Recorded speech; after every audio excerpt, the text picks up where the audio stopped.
Hey there. Hey there, long time no talk. Oh my gosh, okay. This is how this is going to go this time because the fans have no idea what's going on. Everybody, I am on the phone with Don Gates.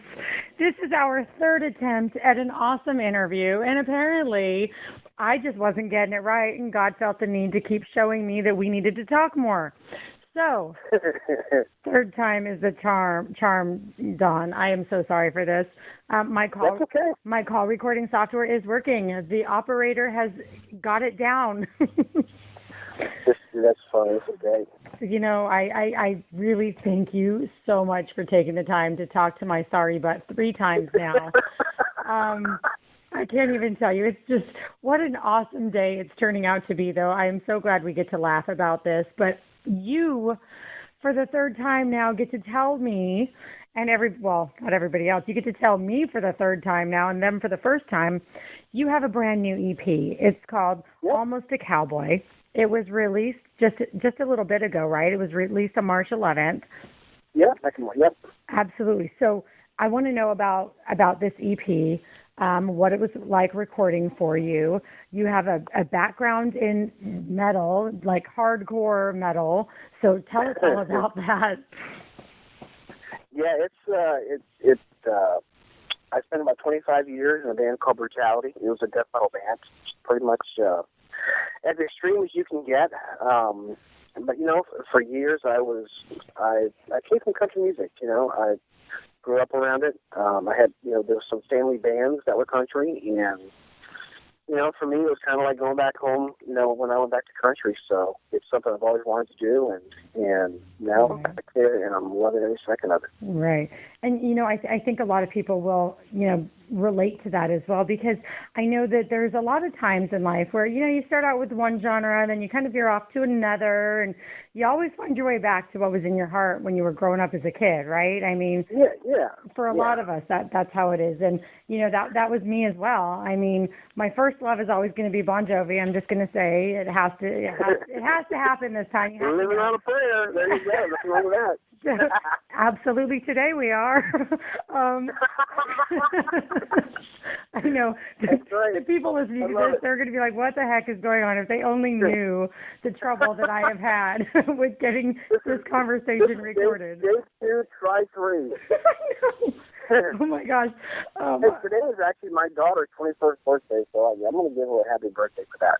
Well, there you go. Happy birthday. That's awesome. How old did you say she is? 21?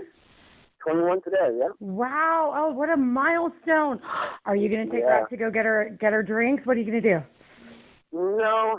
We're going to have a nice big family dinner, and I'm going to let the grandparents are all coming over, and nice. And we're just going to chill out. I think she's going to be a lot like me. I'm not much of a drinker. Okay. I drink, occasionally here and there, and I'll have my, 2 or 3 beers, maybe a shot of Jaeger, but other than that, I'm not a big drinker, really. Yeah, I'm not either, and it's because my body, like one drink and I'm toast. I can't do it. But my dad had fun with me when he took me to Vegas. He got me hammered on like 2 shots of, I don't know, they made some weird, I asked for a mudslide and they came in these little shot glasses, and it was the strongest thing I've ever had in my entire life. Burned my throat. It was awful, but my dad was having a blast. It was great. Yeah, I'm a cheap drunk. Yesterday we had band rehearsal, and after the second run around, towards the end, I was getting pretty dry, and I said, let's take a break a little bit. And one of my guitar players poured me a shot of Jaeger, and he said, here, this will fix you. Well, by the end of that set, I was pretty much pretty goofy. Well, it was a good time. Yeah, happy and goofy does make for a great time, and so cheers to that. At least we're not crazy people. Well, I guess I can't speak for you, but I know I am crazy. I can't even deny that.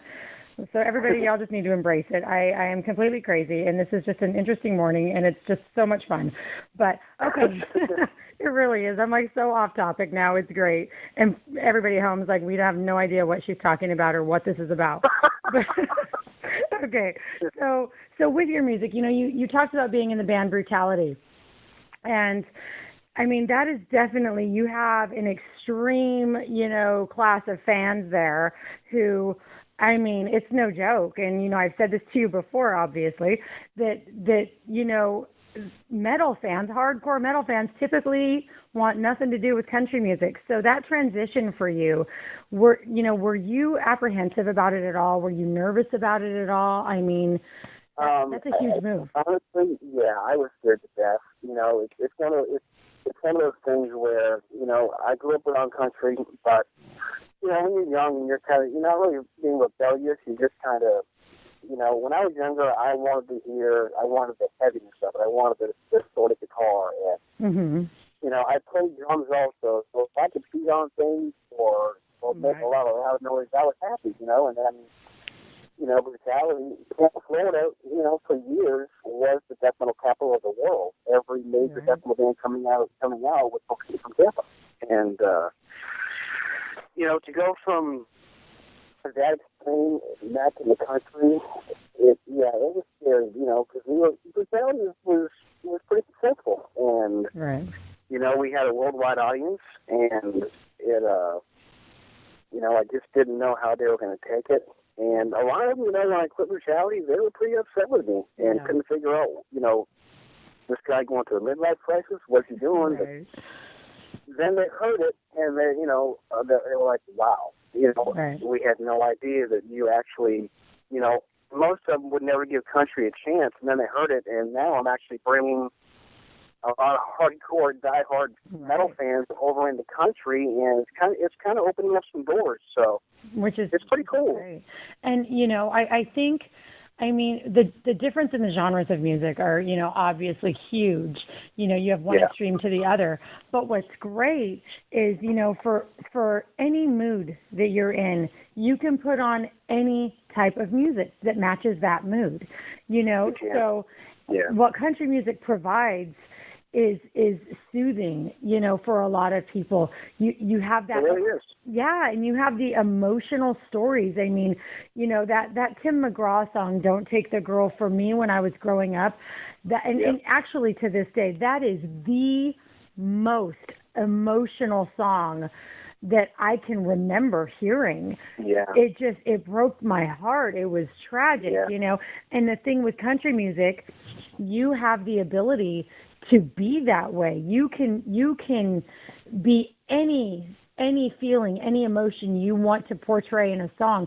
You have the freedoms to do that, and it's a lot easier to convey rather than in the hardcore metal. I mean, for the inexperienced person like myself who doesn't understand the lyrics that she's hearing, because I can't understand, a lot of it, but, in our last conversation about 30 minutes ago, we were talking about, the songs in Brutality, they were, they weren't evil, they were political and things of that nature. So, Yeah, they look like, it's, we and I still say this today, real life is scarier than anything, period. And, it's almost like death metal is a horror movie put to music. Right. But for us, it was, we talked about, we were in the political arena in some songs, then we talked about the earth, the climate changes and just all the problems, corruption with governments. Right. And, Brutality was brutality meant brutality. There was nothing evil about it. It was just whatever's wrong in this world, that's what we talked about. Yeah, and it's just the brutal truth, right? I mean, that's what I think of it. And country music, to me, is the same thing, but it's different because now I can actually tell how I feel. Country music is from the heart, and it's a lot softer. I've always said, the best road to the soul is through music, and I just love it. Absolutely. Well, and one of the things that I've been saying is, about boundaries. While I was writing an article with my friend Liz, we were road tripping from Nashville to Memphis. We were going to go to Graceland, and she's from Canada, and so Liz and I, we're sitting in the back, and Tommy and Mickey are up in the front, and we're talking about this, great Bon Jovi event that we had just gone to, and we were talking about music over the years, and we were trying to figure out how to write this article, and she just, you have fans from all over these different countries and all the ages, everybody together, and she was like, music has no boundaries. And I was like, you know what, you're right. I mean, and you and I have talked about that. You have the young kids that are, in strollers to the, 80, 90-year-old, women. And man, some of those women can still rock out. That's got to be me. And that's what blows my mind, is with the metal stuff, the fan base was, younger kids to, like I said before, people in their 40s that kind of grew up listening to this kind of stuff. Right. And, but now it's, it's from 5 to 90-year-old, and older, I've got so many messages on Facebook and YouTube and Twitter from just people of all ages from all over the world that have said, keep doing what you're doing. You're telling some really good stories we can relate to. And absolutely. To me, I just, I love people, and I love to be able to reach out to people. And if I can touch them with music and lyrics, then, like I said before, I'm the happiest guy on earth. So absolutely, and you've taken that a step further because you're helping out with Heart Songs for Veterans, and you're using your music for good to help people who have given so much for our country and our freedoms, and so you are giving back, and that's got to be one of the most rewarding feelings ever. It's very rewarding. How did you get involved with that? Well, like I said before, we I was working a couple little deals here and there before.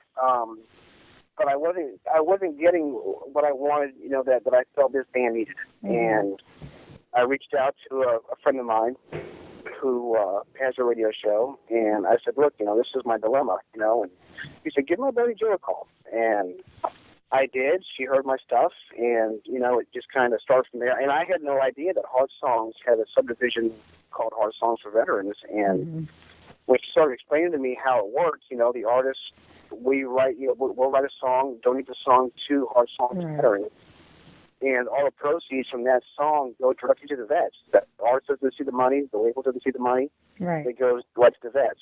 And for me, it was that was the clincher, because we love our country, we love our flag, we're very patriotic band. Absolutely.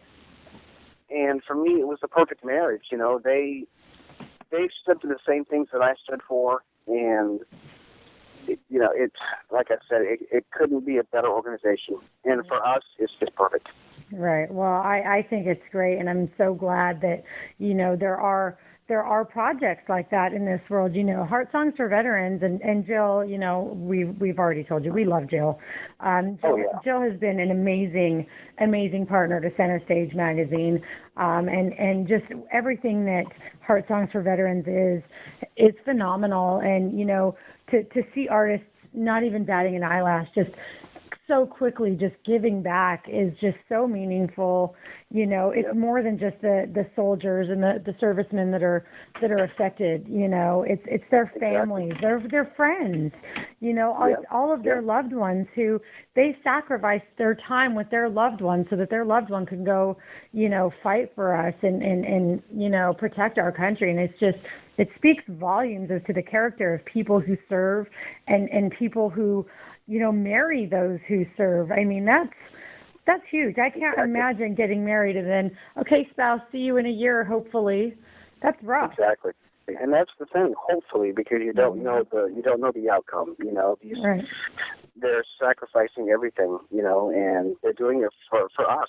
And as an artist, to be able to give back in the way that we can through our music, I couldn't ask for any more. That's just perfect. Absolutely, and I agree. I think it's wonderful, and I'm so glad that you are a part of that, because for me, we interview artists all the time, and some of them just are so dedicated to giving back to the community, and it's just so heartwarming.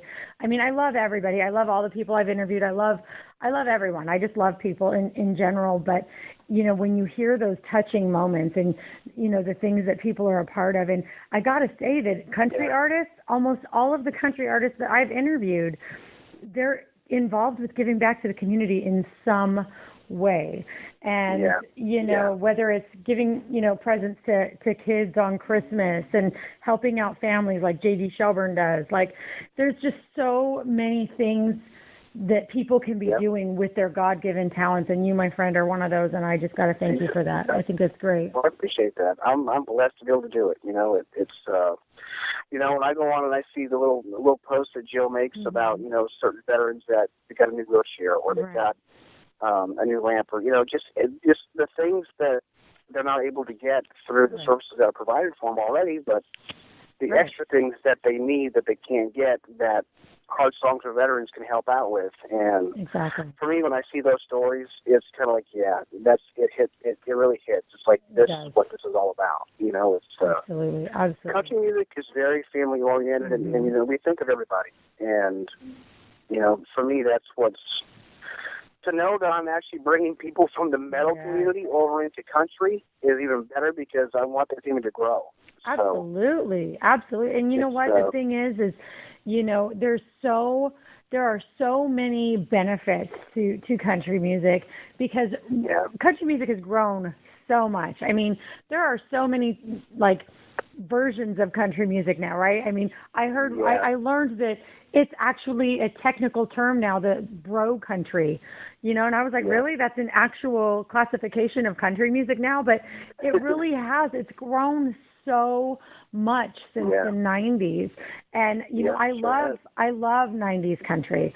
I love, the country kind of poppy stuff and the country rock, but it's also there's just so much to offer. So bringing fans over from other genres to hear country music, they're not just hearing country music anymore. They're hearing country rap and all kinds of stuff. So, I think it's great, and I think it's just going to keep growing and getting bigger and bigger. And I'm so glad you made the transition to country music because your songwriting skills really are stellar. They're great, and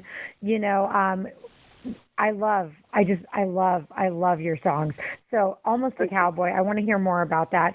I of course know that Melanie had a hand in the title and all of that, but I want you to tell everybody again for the third time. I'm sorry.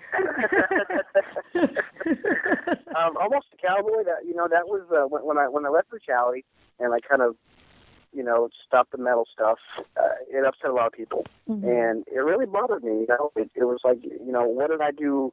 What did I do wrong? I knew what I did wrong, I guess, from their eyes. But it's like, I'm a musician. I want to be able to play what I feel, and there shouldn't be a wall. And I just said, if people could just know who I am, they would probably get it. And my wife really just looked at me in my kitchen, and she said, "Well, Donnie, you're really almost a cowboy." And that just kind of it hit me right there. The pan upside the head hit me, and it's wow. So I called my bass player Bruce McDowell and a good buddy of mine, Keith Sussman.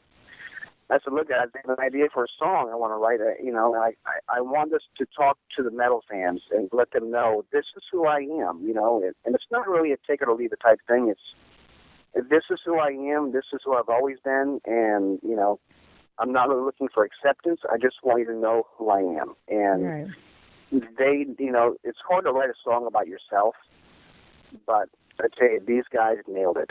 So absolutely, I think that's great, and I completely understand that. Okay, I want a song about myself, but I don't want to write a song about myself. That feeling, because there's no way I ever could. It would just be, this chick is crazy all over. That would just be every line. Yep. But wow, no, I think that's great. I'm glad that your friend stepped up, and what an awesome story, just behind the title of that, which is great. And I'm going to keep crediting Melanie for that, because really, what a profound moment. Well, you are almost a cowboy, right? I mean, so that's the thing is, I grew up in country music, and I grew up,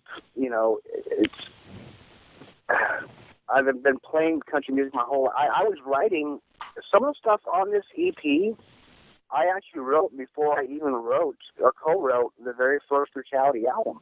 Wow. So, this goes back 20 plus years, and it's this is just who I am. It's great. Well, I love who you are, and I love that you're such a happy guy. Number one, and you're so nice to have taken my call for the third time. And I know I'm never going to let myself live this down, because this is just one of those things where I just can't even believe I allowed it to happen. But you've been It's a great story. We'll see what happens with the article, because I honestly, I don't even know how I'm going to write this, because I'm so dumbfounded with myself. And for those who don't know, I am not a technical person at all. I went from one phone to another phone. I thought I switched it all over, and I had to do a factory reset, and then I re-added everything, and apparently the app was not completely installed correctly, and I didn't know. So I thought we were recording, and we weren't this last time, and I apologize. That was absolutely operator error on my part. The software was different on this phone than on my last phone, so whoops. I should have been. It happens. It happens. But it shouldn't have. It's just because, it's me. It's all good. But thank you so much for everything. But you have a release party coming up that I want more people to go to. So I know that you're expecting quite a few fans there. But you're raffling off an amazing guitar. Tell me about it. Tell everybody else about it. I already know about it. I'm so jealous that I can't be there. I love this guitar. It's beautiful. Yeah, it is really pretty. It's the Dean Guitar Company, Dean Guitars. They gave us a brand new Dean acoustic. It's an electric acoustic. So that's one up that night. So it's there's going to be a lucky fan out there that walks through with a brand new guitar, and I do get to play it. So I'm going to play it and play it for a song or two, and and then just hand it over, and they get it, covered in sweat the whole night. Right. And you know what? It's amazing that those moments where a fan gets to go to a show and they have a chance at getting this guitar. We were at CMA Fest 2014. The Swan Brothers were there. My daughters and I have been huge Swan Brother fans since they auditioned on The Voice, and it was The Voice season 3, I believe. And Colton Swan spotted my daughter, and he gave her a guitar right off the stage.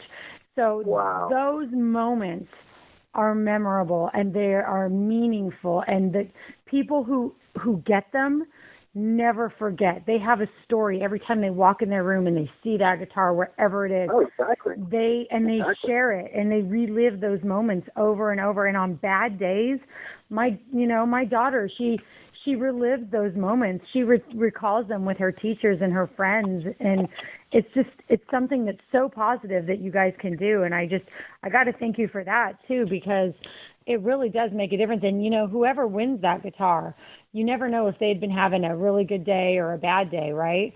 And so that moment could mean the difference, for them in a lot of ways. And so how cool is that? Yeah. I'm really excited. I can't wait, to be able to, well, number one, I want to play it. It's a really nice guitar, so I get to play it, and then I have to give it away, which is that's cool though.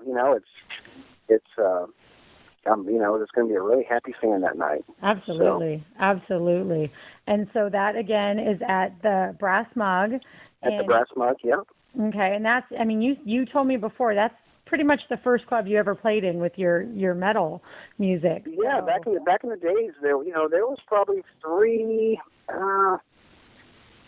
Actually, there were about three places that we could play way back in the day, and the Brass Mug was one of those, and that was pretty much we would fill it to capacity, way back in the day, and so for me to I called up Rick and Heather when this came up, and I said, look guys, can I have my first show? And being country, I wasn't sure what they'd say. Like, Donnie, we'd be honored. This is awesome. And it's predominantly it's a metal club, but they're going to go country for a night, and we're going to rock the house. It's going to be a great night. Absolutely. I can't wait to hear all about it, and I can't wait to hear all about it. I think it's going to be so much fun, and I want to see pictures of who wins this guitar and everything. Like, I just wish I could be there, capturing all this footage while you're there. Sounds like it's going to be cool. Time. It's plenty of pictures. There's going to be video of it, so it'll definitely get out there. Now, have you thought about doing any of it on Periscope? I know a lot of artists are doing that now, where they have some of their performance live or anything. Have you thought about that? I haven't thought about doing that this time around. Really, I mean, so much has gone on in the past 6 months, between, a year ago I was writing a Brutality album, and then I left the band, and I started recording this album in October, and, so much has happened in a short amount of time. Wow. Just getting all the logistics together for this show has been consuming literally every spare second I have, and putting the band together, and it's the band. I love the band. The band, awesome people. I love the band. Well, that's great, and I know that 2016, the rest of 2016 has got to have some amazing things in store for you. And, I want you to definitely keep us informed with anything you have going on. We can help promote you, as far as anything. You have a new single releasing, anything, you just let us know so that we can get it out there for you. And is your EP, Almost a Cowboy, is it on iTunes right now? It's on iTunes. You can also go to dongatesmusic.com and go to the store, and you can buy the physical copy on there. There's also T-shirts on there. All right. So we're just getting the store up and running, so we're starting to build our merchandise. But, nice. It's on iTunes, and the physical copies are available also. All right, perfect. Well, I will make sure I include all the links with the article, and that way everybody can find you. No excuses, people. It's going to be easy for you. I am going to make sure it is easy for you. So, all right. Well, if there's anything else you want to say to your fans, I don't want to take any more of your time because this is a lot. I've already taken a lot of your day-to-day. But I love it. No, really, thank you to everybody out there. All the fans that have been with me from day one and have stuck by my side through thick and thin, and the big change from metal back into country, and the fact that they still have my back is just a feeling that I just can't describe. Right. And all the new fans that we're getting on a daily basis, thank all of you. You guys are awesome. Well, thank you. You have yourself a wonderful day, and I promise this is it. No more crazy phone calls from me at all. And happy birthday to your daughter. Also, we have JT Lemon, his 12th birthday today. That's Tommy's son. So happy birthday to your daughter, and man, just have a great day with her, celebrating with the family. And thank you again so much for taking your time to talk. Anytime. It's a pleasure. I appreciate it. All right. You have a good Well, now you have my number. Just give me a buzz anytime you want to do an interview, and we'll Absolutely. do it like 3-4 times early. All right. Oh, my God. You're awesome. I love I'll it. report on my end also next time. So. Oh, you know what? Maybe I should just tell everybody to do that from now on. Like, you know what? Missy has problems with technical stuff. So that's great. Technology is not her thing. All right. Well, thank you so much for everything, and we'll talk to you soon. All right. Have a great weekend. You too. Bye-bye. Yeah, bye-bye.